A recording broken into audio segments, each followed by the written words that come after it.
Hi, it's Nicole. It took me about 7 weeks to finish the Iliad. That's quite a long time for me to finish one book. I decided not to rush it because I was only going to read the Iliad for the first time once. In the first video in my Iliad playlist, I talked about the very beginning of the book and my first impressions. I then made 2 videos on 2 characters that stood out to me most, Odysseus and Helen. In this video, I'm going to mostly talk about the last chapter of the Iliad. In my version, it's called Priam and Achilles. I also have a lot to say about the gods in the Iliad. Before we go any further, just want to repeat my disclaimer. I'm just an amateur beginner reader having fun. This is not for academic purposes. I want to share my reading experience and thoughts, so you might want to give it a go one day, so please don't take me too serious. The more I read the Iliad, the more I realized my wrong presumptions about the book. Now I've finished it, I'm struck again by the focus of the Iliad. It's not about the entirety of the Trojan War. The story is set in the last year of the Greek siege of Ilium, and most of the actions take place in a few days. The story only hints at how the war started, and now I'm at the end of it. I'm surprised again that it doesn't tell how the war would end either.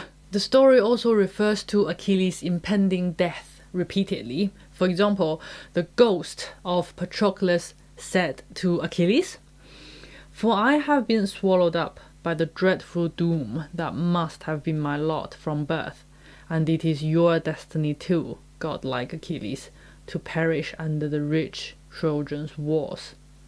Achilles' mother Thetis also prophesied, "You do not have long to live. You are doomed to die immediately after Hector." And Achilles himself said, "Both of us, that's Achilles and Patroclus, are destined to redden with our blood one patch of earth here in the land of Troy. I shall never be welcomed again on my return home by Peleus, the old charioteer, and my mother Thetis, but the earth I stand on will cover me." With those and many more hints, I expected to find out how his death would happen, but I still have no idea after I finished reading the book. The story stops almost abruptly with, "Such were the funeral rites of horse-taming Hector." As a beginner reader of ancient Greek literature, I have no idea where to read the rest of the story about Achilles' death, and even more so, where to find out about the result of the Trojan War. Homer lets us overhear the gods' conversation, and it sounded like Ilium was not supposed to be sacked by the Greeks. For example, Zeus gave permission to the gods to pick sides and help either the Greeks or the Trojans. My reason is that if Achilles fights the Trojans without intervention from you, the Trojans will not stand up to him for a moment. Even before this, they would take one look at him and run. But now he has been embittered by the loss of his companion. I am afraid he will cheat destiny and storm the walls of Ilium. What does he mean by cheat destiny?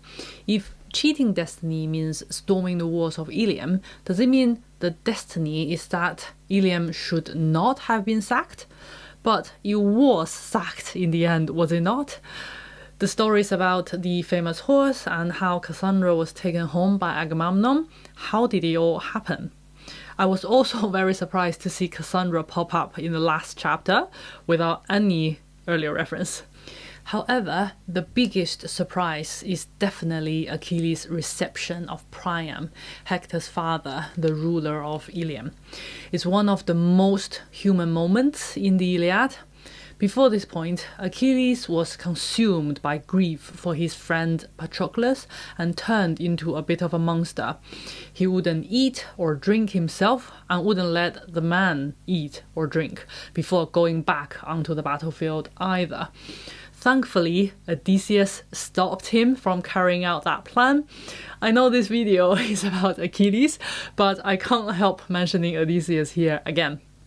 He is such a reliable and sensible leader. You wish the troops to express their grief at a man's death by fasting. That is impossible. Day after day, one after the other, men fall in their hundreds. Would we ever find rest from struggle and suffering? No, we must still our hearts, bury our dead, and let one day's tears suffice. To be able to control your emotion in grief, to still your heart, to let the dead go, and to let the living move on, is heroic too. Back to Achilles. In revenge, he killed many Trojan warriors. He killed Hector.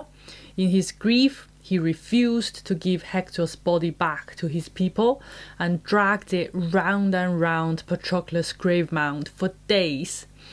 Hector's father and mother and his wife saw and were heartbroken. Even after he killed Hector, Achilles still had no peace, because he knew, even though it was by Hector's hands Patroclus was killed on the battlefield, the ultimate responsibility lay with Achilles himself. It was he who allowed Patroclus to go on the battlefield with Achilles' own armor. It was his anger and quarrel with Agamemnon and his refusal to back down that killed his best friend. He said plainly himself, "I have destroyed Patroclus." He lamented day and night. He didn't know what to do with his regret and loss. His fellow warriors tried to comfort him, his mother tried to comfort him, but no one could bring him back from his grief. Until the old father of his arch-enemy came to the Greek camp alone, except for one equally old attendant, in the middle of the night. We see the astonishing scene when Priam met Achilles in his hut. Remember your own father, godlike Achilles, who is the same age as I am, and on the threshold of miserable old age.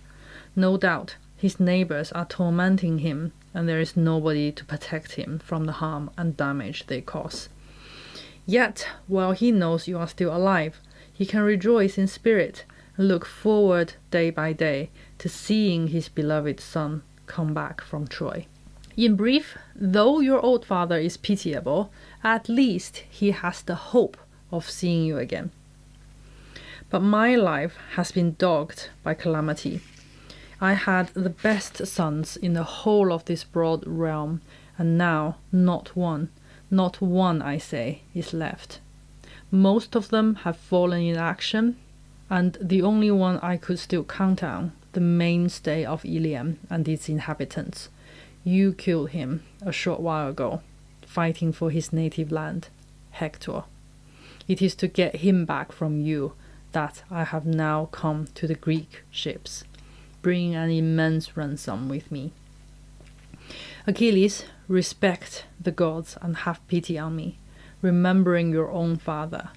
I am even more entitled to pity, since I have brought myself to do something no one else on earth has done. I have raised to my lips the hands of the man who killed my sons. It's such a risky move. We've seen so many warriors on the battlefield pleading for mercy and life, but no one ever was spared. Nothing stops Achilles to kill Priam there and then, but so far having shown no mercy at all towards any Trojans. Taking the old man's hand, Achilles gently put him from him, and they were both overcome by their memories. Priam huddled at Achilles' feet, wept aloud for manslaying Hector, and Achilles wept for his father, and then again for Patroclus. When god like Achilles had had enough of tears, and the longing had ebbed from mind and body, he leapt at once from his chair, and in compassion for the old man's grey head and grey beard, took him by the arm and raised him. Then he spoke winged words. "Unhappy man of sorrows, you have indeed suffered much. How could you bring yourself to come alone, to the Greek ships into the presence of a man who had killed so many of your fine sons. You must have a heart of iron. Here now, be seated on this chair, and for all our grief, let us leave our sorrows locked up in our hearts, for weeping is cold comfort and does little good. The two enemies wept together. He treated the old man gently, raised him from the ground, and seated him on a chair. And Achilles was seeing things from Priam's point of view, a Trojan. He first of all saw Priam's sorrows and suffering. Unhappy man of sorrows, you have indeed suffered much. He then admired Priam's courage to come alone to the enemy's camp, to me, who had killed so many of your fine sons, not just sons, but fine sons. Then Achilles said, we men are wretched creatures, and the gods have woven grief into our lives, but they themselves are free from care. Let me just go on a small detour here. These gods really make me angry. Listen to this speech of Zeus. Yes, they do concern me, meaning the Trojans and Greeks, dying as they are. Nevertheless, I am going to stay here, seated in some glen on Olympus, from which I can enjoy the divine spectacle, since I now give the rest of you, meaning the gods, my permission to join the Trojans and Greeks and give your help to either side as the inclination takes you. People were bleeding and dying. Old fathers and mothers were never to see their sons again. Women were losing their husbands in the hundreds. Zeus enjoyed it as a divine spectacle. He was just watching a good show, sitting in a front row seat in some glen on Olympus.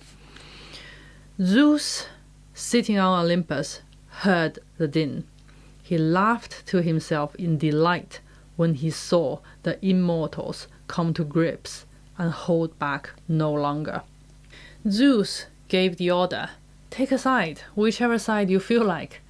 Hera and Athene felt personally insulted because Paris chose Aphrodite in a previous episode that was not included in the Iliad. Apollo took the side of the Trojans because Agamemnon insulted his priest. As petty as the reasons were, at least they had a reason. What had the rest of the gods to do with this? They clearly didn't have very good reasons, because just look how easily they gave up. River Scamander was furious with Achilles and was determined to drown him. But Hera interfered, and the river was nearly dried up by Hephaestus.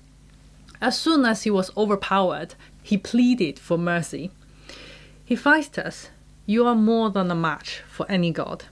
I can't cope with this blazing fire of yours. The fight's off. Let god like Achilles go straight in and drive the Trojans from their town. Why should I get mixed up in other people's quarrels? Exactly. Why should you get mixed up in other people's quarrels if you have no principle, no spine to back them up when things just get a tiny bit difficult? Just leave them alone. The gods could not make any sacrifice. Think about it. They had no reason to make any sacrifice. The Trojans and Greeks were fighting for their honor and defending their homes. What were the gods fighting for? Apollo, who had been at least consistently helping the Trojans, said, Earthshaker, you would credit me with very little sense if I fought you for the sake of mortals, those wretched creatures who, like the leaves, flourish in fiery brilliance for a little while on the bounty of the earth, then, in a moment, droop and fade away. No, let's call the battle off before it is too late, and leave these mortals to do their own fighting. Is that your opinion of men, Apollo? Wretched creatures like the leaves? For an immortal god who lives forever and ever, the life of a man is extremely short. And for an immortal god who cannot die, the life of a man is fragile. But because man's life is short, it flourishes in fiery brilliance. And because man's life ends when he or she dies, they can truly sacrifice themselves and be truly heroic. That's my rant against the gods. Back to our scene with Achilles and Priam. Achilles, who refused to be comforted by anyone, who has been mourning without end, comforted the old Priam, saying, "Endure and do not mourn without end. Lamenting for your son will do no good at all. You will not bring him back to life before you are dead yourself." And Achilles, who refused to eat, persuaded Priam to think of food. Together they sat down, eating and drinking. I don't remember reading Achilles sharing a meal intimately like this with anyone else apart from Patroclus. Even more than that, Priam and Achilles admired each other across the table. Their hunger and thirst satisfied, Dardanian Priam let his eyes dwell on Achilles and saw with admiration how large and handsome he was, the very image of the gods. And Achilles dwelt with equal admiration on the noble looks and utterance of Dardanian Priam.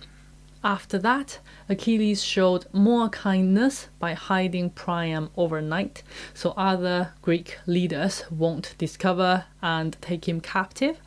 He also promised to refrain himself and the Greeks from fighting for as long as Priam requested for Hector's funeral.